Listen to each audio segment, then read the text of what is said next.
National Chairman Sai Prasad Garu, respected Rajesh Ji, Sri Narasimhan, Mr. Reddy, Mr. Samyuddin, members of CII, distinguished CFOs, members of the financial community, invitees, guests.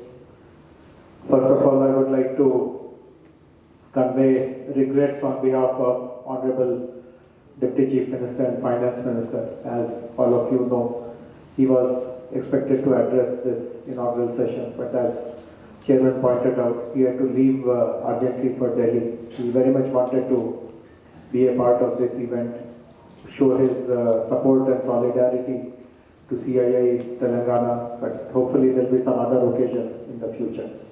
But nevertheless, I'm very happy to stand in on his behalf because in my line of work also, I meet CFOs regularly, I interact with them. Most of my interactions with them are very positive, but I should admit that some of them are also very frustrating. So, I thought it would be a good opportunity to convey my ideas, my thoughts also in this gathering. The way in which I interact, the context under which I interact with the CFOs is, see, all of us know, as Rajesh ji also pointed out, our country is making rapid economic progress, and much of that progress is coming from the private sector. There are private companies today which are expanding, which are growing, which are creating greenfield products, which are doing new lines of activity. And at some point in time, they have to make a choice where to take this activity up from. Should they do it in Telangana? Should they do it in Tamil Nadu? Should they do it in Gujarat?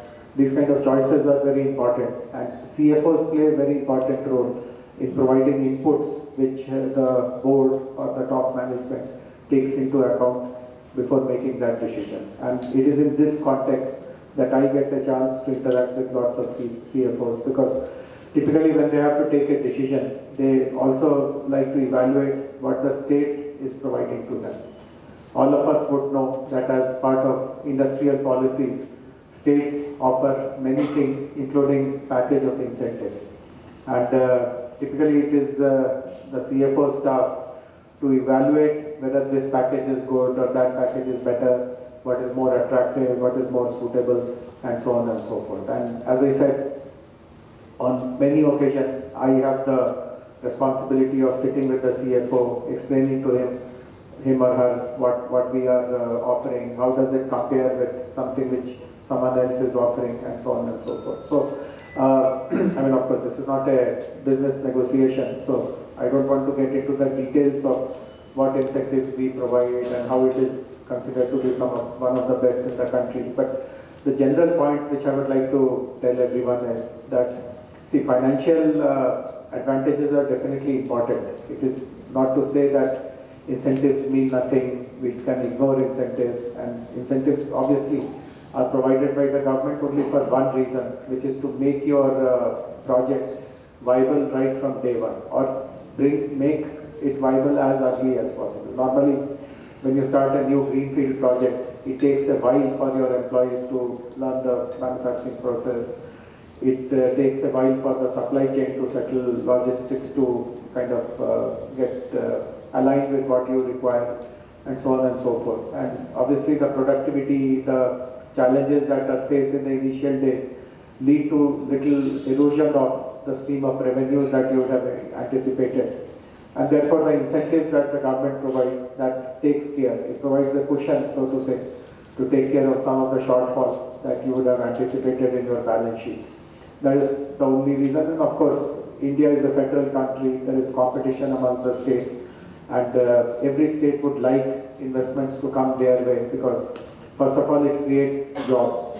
And as we know, whether it is in a few months, the American elections will happen. So whether it is in the US or anywhere else, or India, or in a state, giving jobs, giving employment is one of the biggest expectations from the government, from the political parties, and that which is able to convince the electorate that they are best suited to improve the economy, create new job opportunities, they are typically elected. So that is one reason why we like more and more investments to happen in a particular state.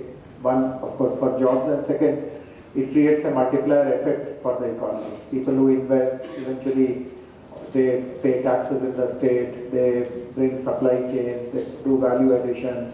It adds to the economic base of the state, and with that revenue, whatever state's priority programs are, it could be welfare programs, it could be developmental initiatives, all these get funded. So investments are important, and in that context, incentives do matter. But many times I succeed, but sometimes I also, as I said, I find it very frustrating when I try to explain to members of the CFO or his team, how do you evaluate the totality of the picture? Incentives are one part, but what else is there which the state is offering? For example, just to give some real context about Telangana, as you know, in Telangana, and since Narasimhan is the head of the EODB committee of CII, we have perfected EODB, ease of doing business. As many of you would know, India is considered to be a very difficult country to do business because it ranks very low or poorly on EODB. There are hundreds of approvals, permissions, and you are made to run around. There is no clarity, there is no certainty, and at some point people also exploit your helplessness. So it's all very messy and very complicated. And for decades altogether, this was the impression about India outside, that if you go to India, you will have to face this kind of harassment, this kind of torture compulsorily. Some part of it is still true, but lots of things have changed also. Particularly in the last 10 years, our Honorable Prime Minister, as you know, has started this flagship campaign called Make in India, and he is very realistic. He knows that nothing will be made in India if we don't reform all these basic fundamental kind of processes. And again, I'm happy to share with you that Telangana is one state which has carried out the maximum reforms. In fact, we are one state which brought in a regulation that to start the construction of your factory, you don't even require any approval or permission. Let us say you take land either from the government or you acquire a land privately and you have to construct your factory. Obviously, the factory will take 6 months, 9 months, 1 year, depending upon the scale for construction.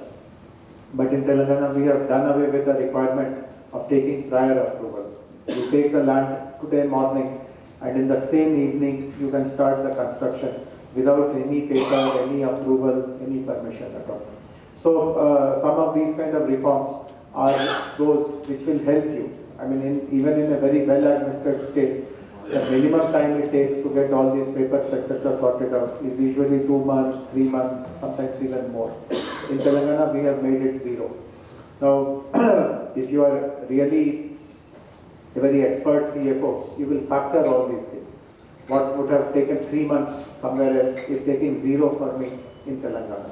How much of savings will I accrue that way? More than anything else, what kind of mental peace will I get? I am not made to run around anywhere. How much value will you give to it? If I tell you that no one will harass you in Telangana, what is the value of that? How many crores is it worth? So these are some of the points which I try to explain. That certain things cannot be valued in financial terms in a very balance sheet kind of way. Certain things are beyond money.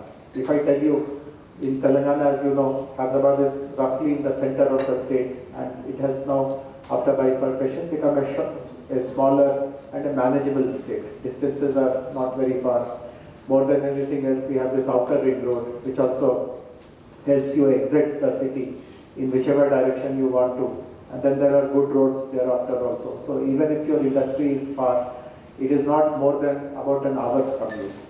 And imagine the scenario that all your employees, your top managers, they can live in a city like Hyderabad, and through a short commute, they can go to work and then they can come back. They can enjoy all the social infrastructure of the city, like good schools, good hospitals, good weather, and so on. What value will you give it?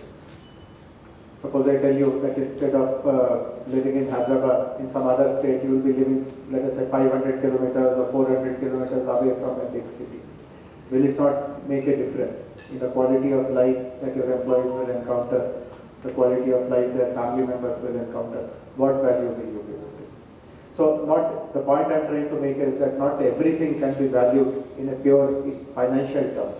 There are certain things which have economic value, which are social values. How do you capture that, and how do you make a strong case that these states matter much more to us than somewhere else? See, if you just see how incentives are today kind of pitched, many people call it a race to the bottom.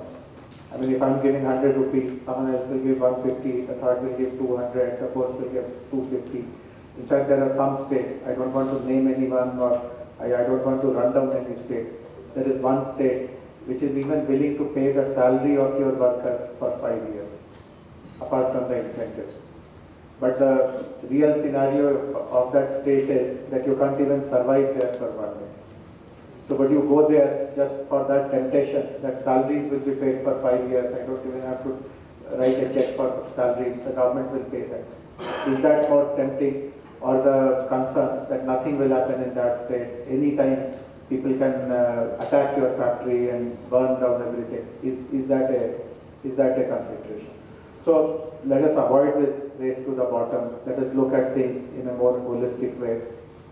Let us look at states which really mean business, which can be your partners, which can support your kind of long-term growth prospects there. And I'm not saying that Telangana is the only state in the country. There are many. I mean, if you really ask me, I've been working in this sector for more than 10 years now, so I have a fairly good assessment of what is happening in our country. And I'll be candid to admit that of the 28 states in our country, I would rate about 6 to 8 states which are very progressive. They have good policies, they mean business, the red carpet for investors is always rolled out. The impression that India is a difficult country to do business, they have changed their internal policies. Things are much better there. They also have stability, policy continuity, etc., etc. So, if you have to really do business, look at how these kind of progressive states operate, and then whatever choice you have to make, whatever is aligned with your own philosophy and growth plans, you are welcome to do anything. So these are certain things which I thought this will be a very good forum for me to present, to go beyond just numbers and look at the essence of how business has to be done, how a state operates. I'm very happy that in today's conclave, interesting sessions have been organized, as Narasimhan pointed out, and I'm very intrigued by the fact that you have chosen to spend time on discussing how AI will be relevant for the financial sector. I mean, for the finance domain, so to say. This is a very important theme, and this is a theme which we also want to promote. I'm also the IT secretary in the state, and this is again a theme which we want to really promote in the state and in the city of Hyderabad. Our ambition is to ensure that Hyderabad becomes the AI hub, not just for this country, but is considered an important hub across the world. And we also want to popularize AI application across different fields. So if there is some real use cases which CII companies are using in their finance work, we'll be very happy to learn about it and maybe kind of support it further. The other thing the other topic which is which also gives me lots of satisfaction, which we are planning to discuss, is about health and well-being, etc., which again is something which is very critical, and very happy that in a conference like this, themes like health, well-being, etc., are mainstream, and you are getting eminent speakers to discuss these topics. So once again, I'm very happy to spend this time with all of you, and look forward for CII to conduct more such interesting events and making the government a part of it. Thank you very much. Special Chief Secretary, IT and Industry, Mr. Rajesh Kumar, Chief General Manager, SBI, and my colleagues in CII and friends, Dr. Sai Prasad, Mr. M.E. Narasimhan, who is the convener of CII Telangana Ease of Doing Business panel, and Deputy CFO Reddy Labs, and Samuddin. Friends, ladies and gentlemen, I recognize two of the past chairmen of CII Telangana here. I'm so happy to see them. And see, first of all, I just want to introduce myself. I'm R.S. Reddy. I feel I'm out of place here. Why? Because I'm from MSME sector. I'm all in one. I'm CFO, I'm CTO, I'm CXO, I'm CEO. All in one. So I feel that I'm honored to address all of you very senior people in finance. Thank you for giving the opportunity to me. And in fact, Mr. Narasimhan Garu told me that he has got a very good registration for this meeting. I'm so happy to know that about 150 delegates are here. So I extend my gratitude to all the participants for joining this event. And I feel that at the end of the day, you definitely get some benefit out of this CFO Conclave. So the theme, Narasimhan explained very nicely about the resilience, reinvention and reimagination. And thanks for joining today's CFO Conclave. ఈరోజు చాలా happy మన హైదరాబాద్ నుంచి CFOs, senior finance colleagues, controllers 150 మంది కన్నా ఎక్కువ మంది వచ్చారు. ఈరోజు ఫుల్ ప్యాక్డ్ అజెండా ఉంది. The theme also is like a triple R resilience, reinvention, reimagination. And we have totally 5 sessions, and also their eminent speakers are there. The first session is like a board, how the board resilience, like how company has to maintain the governance, compliance, how they can take board expertise in order to drive the company performance. So we have 2 eminent speakers for this session. The second is like a, most of us know Indigo Airlines. Indigo Airlines is like an amazing story. Is being from financials or market share or from their cash flow positions, then how they are like a various productivity improvement areas in order to drive the performance. We are very eager to understand how they are like a consistently having the sustainability growth. So that is the second session. And the third session is like a, in today's era, without artificial intelligence, nothing can move. And from now to, if you see next 5 to 10 years, I think AI will play major role, be it in the finance processes or core process of any company. So that's where we want to give any insights of this artificial intelligence to all the participants. So that is the third session. The fourth session is like a completely different, is on the well-being. One is focusing on company's growth, putting the best efforts, how you can drive the performance. At the same time, we have to balance our personal life. Otherwise, is like a health is like a wealth. If the health is not there, whatever you're not able to drive, you will not have energy. That's why we have called one expert in this area. So that is the session. The final today, like if you see the stock markets, like index is going like a very beautifully, and then now how companies can plan their IPOs at what point of time, how they can get a good market valuation. So that's where this IPO journey. So that's where is the 5th session. So we have full day agenda, packed agenda, and from all these sessions, I'm very sure, strongly believe participants will get greater insights. Thank you. Thank you. Thanks for joining for today's conclave.